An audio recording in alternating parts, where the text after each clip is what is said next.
Tu as peut-être entendu dire que l'intelligence émotionnelle, c'est inné, que certaines personnes sont naturellement douées pour comprendre et gérer les émotions, et que si ce n'est pas ton cas, c'est trop tard. Mais laisse-moi te dire une chose, c'est complètement faux. Aujourd'hui, on va casser ce mythe et découvrir ensemble comment l'intelligence émotionnelle peut se développer, peu importe ton point de départ. Reste bien jusqu'à la fin, je vais te partager des astuces concrètes pour commencer dès maintenant. Cette croyance que l'intelligence émotionnelle est figée vient souvent de l'idée qu'elle serait liée à la personnalité.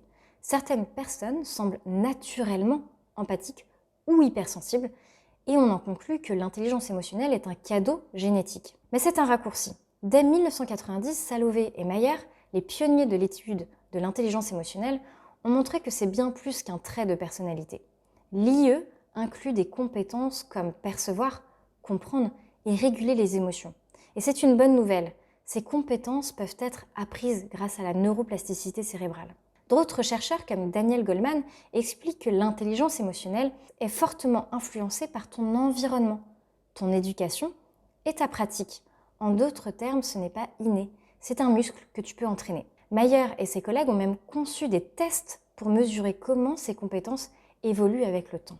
Le verdict, avec de l'entraînement, tu peux vraiment progresser, que ce soit dans ta vie professionnelle ou personnelle. Imagine un manager introverti. Au début, il évite les conflits et ne sait pas détecter les tensions dans son équipe. Mais après une formation en préparation mentale, il apprend à lire les signaux émotionnels de ses collaborateurs et résultat, il désamorce les tensions, améliore la communication et devient un meilleur leader. Je te donne un autre exemple. Un adolescent en difficulté relationnelle. Il a du mal à comprendre les émotions de ses amis et se retrouve souvent isolé. Accompagné par un préparateur mental, il apprend à observer les expressions faciales, à écouter activement et à poser les bonnes questions.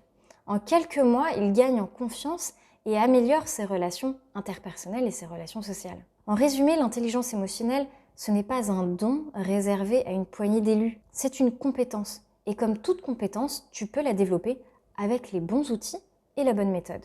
Alors si tu veux apprendre à renforcer ton intelligence émotionnelle pour mieux gérer tes émotions, améliorer tes relations et booster ta carrière, abonne-toi à ma chaîne.